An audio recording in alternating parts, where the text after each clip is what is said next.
ఇది చెప్తున్నది శ్రీకాంత్. మనతో పాటు అడ్వకేట్ ఉన్నారు, మాట్లాడించే ప్రయత్నం చేద్దాం. దీంట్లో మొత్తం టోటల్గా ఎలాంటి ప్రాబ్లమ్స్ ఉన్నాయి కూడా అడిగి తెలుసుకుందాం. అయితే సార్ చెప్పండి, ఆ జీవో నెంబర్ 9 ను సవాల్ చేస్తూ మొత్తం ఇది వాడివేడిగా వాదనలు కొనసాగుతున్నాయి. ప్రభుత్వానికి అనుకూలంగా వస్తుందంటారా? ఇప్పుడు ఆర్గ్యుమెంట్స్ వాళ్ళు ప్రభుత్వం తరఫున అడ్వకేట్ జనరల్ గారు చేసేటువంటి ఆర్గ్యుమెంట్స్, ఇంప్లీడ్ అయినటువంటి వాళ్ళు చేసే ఆర్గ్యుమెంట్స్, ఇక్కడ ఆర్టికల్ 243(d)(6)లో సామాజికంగా, ఆర్థికంగా, రాజకీయంగా వెనుకబడిన వర్గాలకి విద్యా ఉద్యోగ పరంగా రిజర్వేషన్లు ఇచ్చుకోవచ్చు అని చెప్పేసి ఉన్నది. కాబట్టి దాని తర్వాత సబ్సిక్వెంట్గా వచ్చిన జడ్జిమెంట్, సుప్రీంకోర్టు జడ్జిమెంట్ 2010లో ఇది అడ్డుపడుతున్నది. కాబట్టి ఇక్కడ అడ్డుపడే జడ్జిమెంట్లో ఏమైతే రిక్వైర్మెంట్స్ ఉన్నాయో అవన్నీ కూడా మేము ఫుల్ఫిల్ చేసినామని చెప్పేసి వీళ్ళు చెప్తా ఉన్నారు. ఇలా సింఘ్వి గారు కూడా చెప్పినది ఏంటంటే, సీనియర్ అడ్వకేట్ ఈ దేశంలో రాజ్యాంగం మీద పట్టు ఉన్నటువంటి వ్యక్తి, వారు చెప్పిన ఆర్గ్యుమెంట్స్ ఏంటి అంటే, ఈ దేశంలో భారత రాజ్యాంగంలో 50% దాటవద్దని సీలింగ్ ఎక్కడ కూడా లేదు. మరి అదేవిధంగా ఇంద్రసాని కేసులో 9 మంది ధర్మాసనం జడ్జిలు ఉంటే 9 మందిలో 50 మంది రిజర్వేషన్ చేశారు, కేవలం 4 మాత్రమే డిఫర్ అయ్యారు. కాబట్టి ఆ రకంగా చూసినా, ఇంద్రస్థాని కేసు రకంగా చూసినా, లేకపోతే ఈ రకంగా రాజ్యాంగ పరంగా చూసినా ఎక్కడ కూడా ఈ సీలింగ్ని పెట్టేదానికి అవకాశం లేదని చెప్పి వారు చేసిన ఆర్గ్యుమెంట్ని బలంగా నిన్న వారు వినిపించారు. ఈరోజు కూడా అదే ఆర్గ్యుమెంట్ వాళ్ళు వినిపించే పరిస్థితి ఉన్నది. ఇక్కడ రాష్ట్రాలకి అవకాశాలు ఆర్టికల్ 243(d)(6) ద్వారా ఉన్నాయి. కాబట్టి అంటే అసెంబ్లీలో చట్టం అంటే బిల్లులు పాస్ అయినాయి కాబట్టి అక్కడ అది గవర్నర్ దగ్గర ఉన్నది. కాబట్టి అంటే ఈ ఇత్యాది అంశాలు కూడా ఆర్గ్యుమెంట్లు కనుక వినిపిస్తే అంటే వాళ్ళు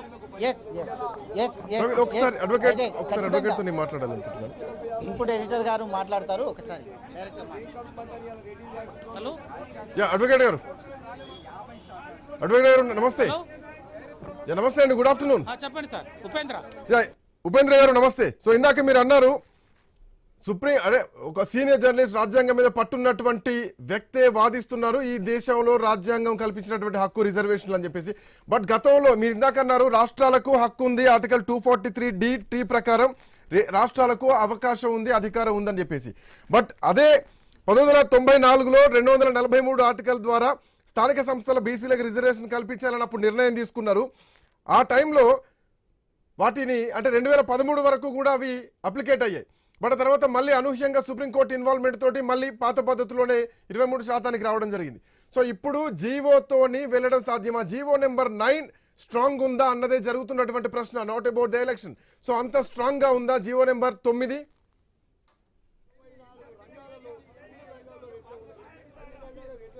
ఇప్పుడు అంటే వీళ్ళు చేయదలుచుకొని వీళ్ళ చిత్తశుద్ధి ఉండి ఇది కనుక చేస్తే మొన్న అయిపోయేది. ఇక్కడ ఉన్నటువంటి ప్రభుత్వము బడేబాయ్ చోటేబాయ్ అని చెప్పారు. అక్కడ నితీష్ కుమార్ గారు కూడా ఇలా నరేంద్ర మోడీ గారితో ఉన్నారు. కాబట్టి రాష్ట్ర ముఖ్యమంత్రి చంద్రబాబు వాళ్ళతో ఉన్నారు. కాబట్టి ఈ రాష్ట్ర ముఖ్యమంత్రి చంద్రబాబు నాయుడు గారు గురు శిష్యుల సందర్భాలు ఉన్నాయి. కాబట్టి చంద్రబాబు నాయుడిని, అక్కడ నితీష్ కుమార్ని, అక్కడ పార్లమెంట్లో ప్రతిపక్ష నాయకుడైన రాహుల్ గాంధీని, వీళ్ళందరూ కూడా బడేబాయ్ చోటేబాయ్ కనుక కూర్చొని మొన్న పార్లమెంటుకు ఇది రాష్ట్రపతి దగ్గర పోయినటువంటి సందర్భంలో వీళ్ళందరూ కూర్చొని ఓబీసీ ప్రధానిగా ఉన్నటువంటి నరేంద్ర మోడీ గారు వీళ్ళందరూ కూర్చొని కనుక చట్టం చేస్తే ఇది ఆ 9th షెడ్యూల్లో పెట్టు చేసు ఇక్కడ మనకి తమిళనాడులో ఏ రకంగా వచ్చిందో ఆ రకంగా వచ్చే అవకాశాలు ఉండే. కాకపోతే అక్కడ వాళ్ళ ఆ రకమైనటువంటి ప్రయత్నాలు చేయలేదు. సరే, వాళ్ళకొక విధానం ఉంటుంది. కాబట్టి ప్రతి పార్టీ ఒక స్ట్రాటజీ ఉంటుంది. కాబట్టి వెళ్తా ఉన్నారు. ఏదేమైనా బీసీ జనాభా పక్షాన మేము మాట్లాడేది ఏంటి అంటే, ఇవాళ తమిళనాడు తరహాలో వచ్చినట్టు మీరు ఇవ్వండి. ఇవాళ మీరు తీసుకొచ్చిన జీవో 9 అయినా, లేకపోతే ఇవాళ హైకోర్టులో ఆర్గ్యుమెంట్ అయినా ఇక్కడ ఏమైనా తేడా ఉన్నాయి. బట్ ప్రభాకర్ గారు, ఇంకొక పాయింట్ ఇక్కడ మిస్ అవుతుంది. తమిళనాడు తరహాలో అనుకుంటే తమిళనాడులో రాజకీయ పరంగా కాదు, అక్కడ విద్యా ఉద్యోగాల విషయంలో అక్కడ వాళ్ళకు అవకాశాలు వచ్చాయి. 9th షెడ్యూల్లో చేర్చడం కూడా జరిగింది. బట్ ఇప్పుడు ఇక్కడ 9th షెడ్యూల్లో జరుగుతుందా? ఇక్కడ ఏదైనా పార్లమెంటరీ వ్యవస్థ ప్రకారమే రావాలి అని బీసీలు మాట్లాడుతున్నారు, చట్టపరంగానే రిజర్వేషన్లు రావాలి అని చెప్పేసి బీసీలు మాట్లాడుతున్నారు.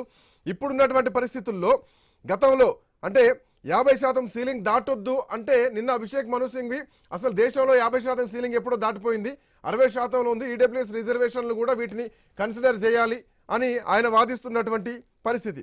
అదే జరిగితే తెలంగాణలో 69% ఉంటుంది. ఆ తర్వాత సుప్రీంకోర్టుకు వెళ్ళరన్నటువంటి గ్యారంటీ ఉందా అంటే లేదు, చెప్పలేం. సుప్రీంకోర్టుకు ఎవరైనా వెళ్ళొచ్చు. గతంలో కృష్ణమూర్తి జడ్జిమెంట్ 2010, 2021 వికాసరావు కేసులో కూడా 50% దాటొద్దంటూ కూడా సుప్రీంకోర్టు గైడ్ లైన్స్ ఉన్నాయి. ఆ తర్వాత మహారాష్ట్ర కూడా మనం మాట్లాడుకోవచ్చు. వికాసరావుతో పాటు కిషన్ రావు కేసులో కూడా ఎన్నికలు జరిగినాక అదే సీన్ మహారాష్ట్రది ఇక్కడ కనిపిస్తున్నట్టుగా అనిపిస్తుంది. మహారాష్ట్రలో ఎన్నికలు జరిగిన తర్వాత సుప్రీంకోర్టుకు వెళ్ళిన తర్వాత రద్దయిపోయినాయి. సో ఇప్పుడు అదే జరిగితే మళ్ళీ సుప్రీంకోర్టుకు వెళ్తే ఈరోజు కోర్టు 42% రిజర్వేషన్కి అనుమతి ఇచ్చినా కానీ, గ్రీన్ సిగ్నల్ ఇచ్చినా కానీ రేపు కోర్టుకు వెళ్ళారన్నటువంటి గ్యారెంటీ లేదు హయ్యర్ కోర్టుకి. అట్లాంటి పరిస్థితులు వస్తే మళ్ళీ అభ్యర్థులు ఎన్నికల్లో గెలిచిన వాళ్ళు మళ్ళీ ఇబ్బందులు పడే పరిస్థితే కదా. అట్లాంటి పరిస్థితి పునరావృతం అయ్యేటువంటి అవకాశం కనిపిస్తుందా? ఈ జీవోతో వెళ్తే ఎట్లా చూస్తున్నారు?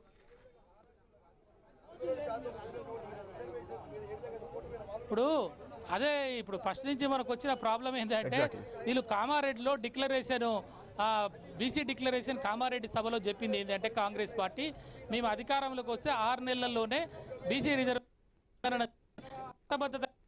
రిజర్వేషన్ ఇస్తా అని చెప్పి వాళ్ళు చెప్పారు. ఇక్కడ వచ్చింది మనకే అసలు పంచాయతీ. కాబట్టి దానికోసం వాళ్ళు ఏం ప్రయత్నం చేశారు? ఇప్పుడు ప్రతి సందర్భంలో ఆర్డినెన్స్ వస్తుందా రాదా, వస్తే మిగులుతుందా మిగలదా, తర్వాత బిల్లులు చేశారు, గవర్నర్ సంతకం పెడతారా పెట్టడా, అది రాష్ట్రపతికి పంపారు, ఆయన పెడతారా పెట్టరా, ఢిల్లీలో జంతర్ మంతర్లో ధర్మ, ఆ తర్వాత సుప్రీంకోర్టులో పిటిషను, ఆ తర్వాత హైకోర్టులో పిటిషను, మళ్ళీ సుప్రీంకోర్టు, మళ్ళీ ఎలక్షన్ జరిగినాక కూడా వీళ్ళు ఉంటారా ఊడతారా అంటే ఈ పరిస్థితి తీసుకొచ్చింది ఎవరు? ఇలాంటి పరిస్థితులు బీసీ జీవితాలతోటి ఆడుకొని బీసీలని ఈరోజు త్రిశంకు స్వర్గంలో వాళ్ళ జీవితాలని మొదటి నుంచి కూడా అనేక రకాలుగా ఈ రిజర్వేషన్ అంశం వచ్చిన కాంచి కూడా మొదటి నుంచి కూడా ఇది అవుతుందా కాదా, అవుతుందా కాదా, అవుతుందా కాదా, ఈ రకమైనటువంటి దోలాయమాన పరిస్థితుల్లో పెట్టి ఇవాళ కూడా సరే మంచి జరగాలని కోరుకుంటున్నాం. గవర్నమెంట్ జీవో తీసుకొచ్చింది, వాదనలు వినిపిస్తూ ఉన్నారు. రేపు సుప్రీంకోర్టుకు పోతే అంటే ఇంద్రసాని కేసులో కూడా వాళ్ళు ఒకవేళ ప్రపోర్షనల్ రిజర్వేషన్ దక్కలేదు, తర్వాత ఆర్థికంగా సామాజికంగా వెనకబాటుతనం వీళ్ళకు ఉన్నది కాబట్టి వాళ్ళకి దక్కలేదు కాబట్టి ప్రత్యేక పరిస్థితుల్లో ఇచ్చుకోవచ్చు 50% దాటి కూడా అని చెప్పి ఇంద్రసాని కేసులో చెప్పారు. అదేవిధంగా కృష్ణమూర్తి కేసులో కూడా 2010లో కాంటెంపరీస్ రిగరెన్స్ ఉండి జనాభా లెక్క తీసి ఏ కులం వాళ్ళు ఎంతమంది ఉన్నారు, ఆ కులం వాళ్ళు ఎవరికి ఇంతవరకు సర్పంచ్ కాలే, ఎంపీటీసీ కాలే, జడ్పీటీసీ కాలే అంటే పొలిటికల్ బ్యాక్వర్డ్నెస్ రికగ్నైజ్ చేస్తూ ఇవన్నీ కూడా చూపించిన సందర్భాలలో మరి పెంచుకోవచ్చు అనే కూడా మాటలు ఉన్నాయి. కాబట్టి సో అంటే మీరు అనేది ట్రిపుల్ టెస్ట్ అనుసరించారా లేదా అన్న దాంట్లో 3వ టెస్ట్ ఇప్పుడు మీరు మాట్లాడుతున్నటువంటి పాయింట్ ఇది కోర్టు ముందు అడ్వకేట్ జనరల్ పెట్టారని కూడా తెలుస్తోంది. ఇది పబ్లిక్ డొమైన్ లో ఎందుకు పెట్టలేదని చెప్పేసి నిన్న కోర్టు ప్రశ్నించింది. ఈ ట్రిపుల్ టెస్ట్ లో 3వ అంశం ఒకటి ఎస్సీ ఎస్టీ రిజర్వేషన్లకు సంబంధించింది, ఇక 3వ అంశం అంటే రిజర్వేషన్లు దాటొద్దు, 3వది 50% దాటొద్దు అన్నది. సో ఇప్పుడు ఈ పాయింట్ ప్రకారం ప్రభుత్వం తరపున న్యాయవాది ఈ నివేదికను సిఫారసులను ప్రభుత్వం అడ్వకేట్ ముందు పెట్టారా, జడ్జి ముందు పెట్టారా? పెడితే అక్కడి నుంచి ఏమైనా సానుకూలంగా వచ్చేటువంటి అవకాశం ఉంటుందా?